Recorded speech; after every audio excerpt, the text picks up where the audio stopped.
Hey y'all, this is Pastor Ryan, and I am here with a CliffsNotes Confirmation video.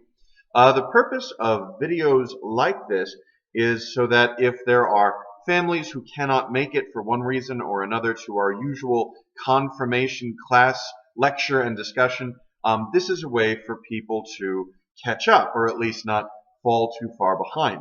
It may also be that we have some folks who want to watch these videos simply because they want to go through the Old Testament with us, and you are more than welcome. Obviously, in a little video like this, we're not going to cover the readings in as much detail as we would in the full hour class reading together and in the Faith 5 assignments over the 2 weeks following, where we read the stories in a more in-depth way at home with family. But like I said, this is CliffsNotes, right? This is enough to get you started, to keep us all on the same page. Now, as a word of review, last time we talked about Judges, one of my favorite books of the Bible, certainly one that has stories in there you might not have realized were in the Bible when you were a kid, because they're not exactly Sunday school appropriate. Lots of swords and sandals and oftentimes a bit of scatological humor. It ends up that, yes, indeed, the authors of the Bible were people, and 3,000 years ago they enjoyed a good action story as much as we do today. We talked about Ehud, the left-handed assassin. We talked about Deborah, the female judge whom Barak did not trust, and so God gave the glory of defeating Israel's enemies to a woman named Jael. We talked about Gideon, the skeptical judge, whose son tried to set up a dynasty which failed terribly. And then finally we talked about Samson, who I like to call the Incredible Hulk of the Old Testament, a judge who was certainly not of sterling moral or religious character, yet who nevertheless had superhuman strength and endurance, simply due to the promise and the grace and the Spirit of God through no merit of his own. And that is kind of the take-home message of Judges. God selects unlikely heroes to save a faithless people, not because they are so heroic and wonderful and noble, but because God keeps his promises come hell or high water. That's Judges in a nutshell. Now today we're going to talk about two very different books, very different from Judges and very different from one another. We're going to talk about Ruth and we're going to talk about Samuel. By the by, some of these Hebrew names, Zebulun, Issachar, are very alien to us in 21st century America, but others, like Benjamin or Ruth or Samuel, they've become common names in the Anglophone world. So I always think it's sort of funny which biblical names are very familiar, we all have friends with those names, and which ones we've never heard of before. Anyway, my grandmother was named Ruth, as was my wife's grandmother, if I recall correctly. So we start off in the Book of Ruth, chapter 1, reading together verses 1 through 5, and this family from Bethlehem in Judea moves over to Moab, a neighboring country, neighboring city, out of necessity. Obviously, there must be some pretty good relations between the Israelites and their non-Israelite neighbors at this point. And we've got a little family unit. We've got Elimelech, the husband. He is married to Naomi. Together, Elimelech and Naomi have two sons, Mahlon and Chilion. And these two sons both marry non-Israelite Moabite wives. So Mahlon marries a girl named Ruth, and Chilion marries Orpah. Sort of a side note there. Orpah is indeed the character in the Bible after whom Oprah Winfrey is named. They flipped the R and the P, but Oprah is inspired by Orpah. Anyway, the story continues with Ruth chapter 1, verses 6 through 9 and 14 through 18. Alas, all the men shuffle off the stage. Elimelech and both of his sons die, and Naomi is left with her two daughters-in-law, Ruth and Orpah. And effectively, she tells them, go home. I've got nothing for you. I don't have other sons you can marry. I can provide you with no protection, no provision. You should return to your father's houses and be good Moabites. And Orpah, weeping, says a fond farewell to her now, the mother of her late husband. But Ruth sticks with Naomi. She says, come thick or thin, I am yours and you are mine, and we are family. And you're as much a mother as I've ever had. So Naomi and Ruth together return to Israel, hoping for a new life, trying to find relatives of Naomi or Elimelech who might support them. Now, on the one hand, they've got it really bad.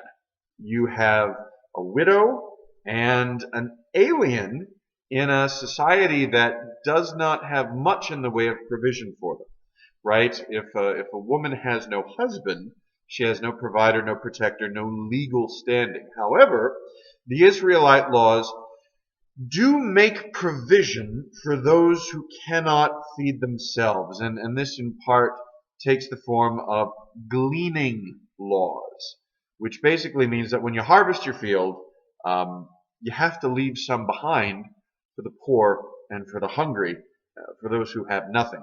And so Ruth goes out into the field and gathers extra grain to feed herself and Naomi through these special gleaning laws.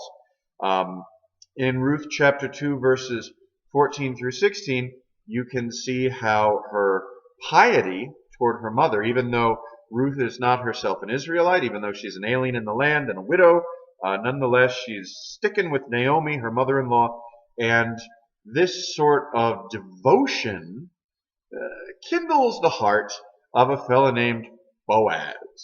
Boaz he's getting on a little in years. His beard's turning white like some others of us. But he is a kinsman of Elimelech, Naomi's late husband. And he starts telling the workers in his field, give this lady Ruth, give her some extra. She's a remarkable woman.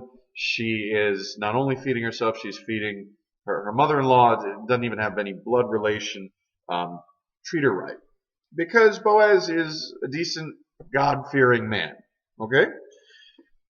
Well, the story continues. We'll hop on over to Ruth chapter 4, verses 1 through 6, in which basically Ruth appeals to Boaz to bring her into his household as a servant, and maybe more than that. And Boaz says, I'm an old man. You could have found much better husbands, and yet you have come to the family of your late father-in-law, and that's to be respected and appreciated. I'm not a spring chicken, but nevertheless you have shown me such favor, such devotion, that indeed Boaz is very impressed and very interested in this lady Ruth. So in chapter 4, verses 1 through 6, there are negotiations between Boaz and actually the fellow who is the closest in relation to Elimelech, who by rights and by custom ought to be the one caring for Naomi and Ruth, but who is not. And so basically, Boaz puts forth his claim: if you won't accept them as part of your household, I want to have them as part of mine. And this is done. And now Boaz marries Ruth, as we read in Ruth chapter 4, verses 13 through 17. And one of the reasons this is so important is because they go on to be the predecessors, the forefather and foremother of a fellow named David. Keep in mind that throughout this book, in most of the Hebrew Bible, most of the older First Testament, the Moabites are not looked at terribly favorably. Yet here, Ruth, a Moabite woman, is lifted up as sort of the ideal daughter-in-law, in many ways the ideal Israelite, even though she herself is not by birth an Israelite, and, any claim through marriage probably died with her husband.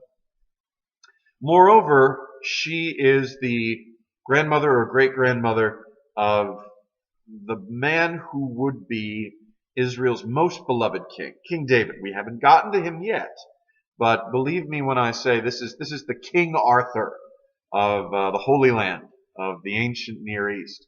And they're really driving a point here that a widow and an alien is the person who gives the people of God their greatest king. And more than this, it is through the line of David that the Messiah will one day be born.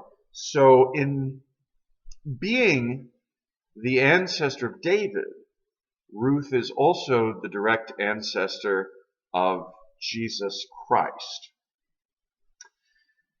When we get to parts of the Bible that seem a little xenophobic, that worry about foreigners and pagans and women who were not raised to know the God of Abraham, Isaac, and Jacob, this is the counterpoint to that. Ruth is the other witness, saying it's not about blood and soil, is it? What makes someone truly an Israelite, truly a member of the family of God, is their devotion, their love, their humility, their willingness to go out on a limb, go into a foreign land out of faith and love. Just like Abraham, right? That's what he did. He left his father and his father's house to follow the call of God, just as Ruth left her family and her familial lands in order to stay loyal to her mother-in-law. There's a famous bit in the Book of Ruth about, where you go, I go, your people will be my people, your God will be my God. All right. Now let's hop on over to Samuel. We did Ruth, let's do Samuel. There are two books of Samuel, creatively titled 1 Samuel, 2 Samuel. The reason for this is not that a sequel was written. It is indeed one book, one unit, 1 and 2 Samuel together. The reason there's two of them is because, honestly, there's only so much room on a sheepskin. You write down the story of the book of Samuel, you need to stop and find another piece of vellum, another piece of animal skin to continue the story. And so a lot of the books in the Bible that are like, 1 Samuel, 2 Samuel, 1 Kings, 2 Kings, 1 Chronicles, 2 Chronicles, well, those first and seconds, they're one work. They were just so long that they had to be written on two different scrolls. Okie dokie. Samuel is an important character in our narrative because he is the last of the judges, remember them from last time, and he anoints the first kings. This is a transition now from the rule of the judges, those unlikely heroes who were called out of necessity in terrible times and who did not set up dynasties. Those who tried never ended well. And now we are transitioning to a new chapter in Israelite history where there will be a monarchy. There will be kings for better and for worse.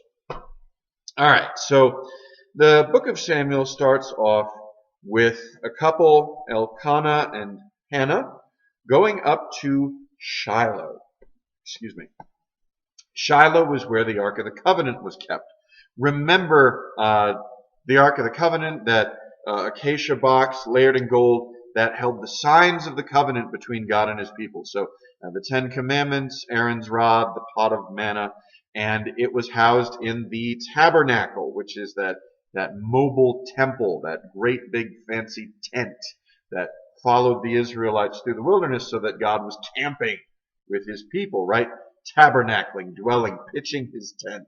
Now, the tabernacle, the ark, are in Shiloh, served by the priesthood. Eli, I believe, is the priest at this time. Anyway, Elkanah and Hannah go up to the Ark of the Covenant. Hannah famously is barren and desperately wants children. She prays in silence before the ark, and the priest Eli thinks she's drunk because he can just see her moving her lips, and he's not familiar with this. quiet praying thing. So he reprimands her, and then she says, no, I'm not drunk. Here's my problem. And then Eli says, oh, okay, I get it. He blesses her, and in sort of a way of making amends, promises that her prayer will be answered, which it is. About a year later, Elkanah and Hannah have a little boy, Samuel, and after Samuel's a couple years old, he is brought to live with Eli, dedicated to God, and his mother still comes and visits him and makes him clothes and whatnot, but Samuel will be a priest raised in the house of Eli. God gave her what she prayed for, and so she has dedicated her firstborn son to the Lord. Okie dokie. That you can read about in 1 Samuel chapter 1, verses 1 through 3, 12 through 19, and 24 to 28. Or you can just read chapter 1. That'd be simpler. In 1 Samuel 3, verses 1 through 20, we have the call of Samuel. This is famous in church, both because it's a favorite Sunday school story, also because we've got a pretty good hymn based upon it, where Samuel, as a young man, keeps on hearing someone calling his voice. He thinks it's Eli, so he keeps running to Eli in the middle of the night saying, you called me? What do you want? And Eli is clever enough to realize that it's not a dream. It is the voice of the Lord calling to Samuel. And Eli says, next time, answer. So the Lord in the night says, Samuel. And he says, here I am, Lord. And the Lord lays out, who Samuel's going to be for him. And also tells him that the sons of Eli, who have terribly abused their positions as priests, will not continue on in the priesthood of God. They do not have his protection. They are going to come to wicked ends because of their sins. And Samuel will be the one who takes over the priesthood from the family of Eli. And when Samuel tells Eli this, Eli, to his credit, is like, sounds right. My kids have been awful, and I've let them get away with murder. And if this is what God says, then this is what is good and right. And he just sort of accepts his fate. You get the feeling he kind of knew this was coming. Okay, 1 Samuel chapter 4, verses 10 and 11. And then chapter 5, verses 1 through 7 and 11 to 12. We have the capture of the Ark of the Covenant by the Philistines, and they place the Ark of the Covenant before a statue of their god Dagon, who is a sort of sea god, a fish god. We'll throw in 1 Samuel chapter 6, verses 1 through 4 there as well. What I find kind of fascinating about this is, so the Ark is placed before Dagon, the statue of Dagon falls over and comes apart, and then this terrible plague strikes the Philistines, and they're like, oh, crud, this is because we stole the ark, isn't it? And so they tie up the ark to a cow and have the cow take it back into the land of Israel, returning the ark semi-miraculously. And they also send with it some golden offerings of mice and tumors. And, I was a genetics major in school, and this had been pointed out to us as the first historical record of what is likely bubonic plague, right? The plague hit the Philistines, and they said it's because we've stolen the Ark of the Covenant, the Ark of the Lord. What I find kind of fascinating about this is that, this was over 3,000 years ago, and if this indeed was the bubonic plague, then the ancient Philistines knew that it was associated with rats. And if only the people in the Middle Ages had read their Bible a little more closely, they might have realized that indeed the Black Death in their time, in 14th century or so, was spread by rats, which they did not know at the time, believe you me. All right, let's move it along now. 1 Samuel chapter 8, verses 1 through 5, 10 through 18, 19 to 22. I have them broken up like this sometimes because when I call on kids in class, I don't expect them to read the whole chapter out loud. Just you do this chunk, you do that chunk. Believe me, feel free at home to read the whole thing. 1 Samuel 8. Basically, Israel really wants a king. so that then they can do the really neat kingly things that all the other nations around them do. Centralized power, army, taxes, palaces, all the good stuff. And God says, this is a terrible idea. You are my special people. I, the Lord, am your king. If you get a human king, they're going to cause nothing but trouble. They're going to tax you to death. They're going to send your kids off to war. But the Israelites are like, we don't care. We want a human king anyway. So, God kind of throws up his hands and he's like, all right, but don't say I didn't warn you. Remember, back in Judges, there was that line, in those days, in the days of the judges, there was no king, and everyone did as seemed best for him. And this line is very ambiguous, right? Because on the one hand, when there was no king, people behaved terribly. On the other hand, when there was no king, there was freedom. Has a king really made things any better? That same ambiguity about the monarchy is found here in 1 Samuel, which I think is kind of remarkable, really. The Israelites, amongst ancient people, had a unique gift for self-criticism. They didn't paint their heroes in very flattering light. Okay, so jump over 1 Samuel chapter 10, verses 17 through 24. Samuel comes out and selects a king for Israel by lot, which is to say, presumably by providence, by the guidance of the Spirit of God.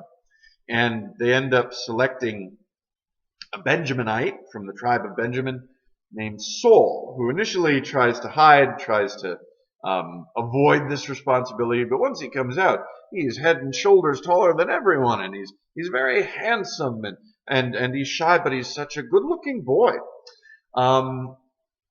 He's what you would expect a king to be. Tall, strong, easy on the eyes. He's everything they were asking for. God has given his people exactly what they want, and that should always be a warning sign when it comes to stories in the Bible.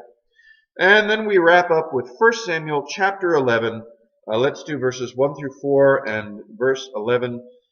And it's Saul leads the Israelites to victory over the Ammonites, which, just like Judges, only this time the king, is going to be setting up a dynasty.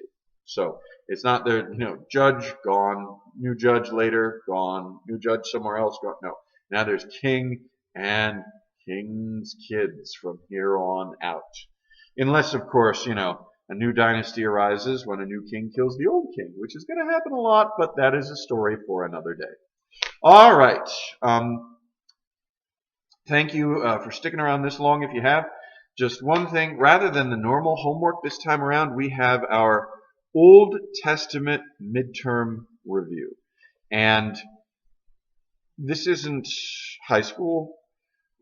I'm not going to be grading these or anything. This is an activity that I would like people to do at home over the next 2 weeks until the next confirmation class. Completely allowed to do it as a family, completely allowed to work with other confirmants, completely allowed to use your Bibles and contact your pastor. He loves talking about this stuff. Email, stop by, call, what have you. The point of this exercise is not to be stressful or to give you yet one more thing to do, but to review the story thus far, the year in the Old Testament, because indeed these stories are our stories. I want people to know and love the Scriptures. And so there's a little word of introduction, and then we've got a bunch of matching. Here's a whole bunch of characters that we've talked about in the Old Testament so far. Here are descriptors of them. Match the name with the descriptor.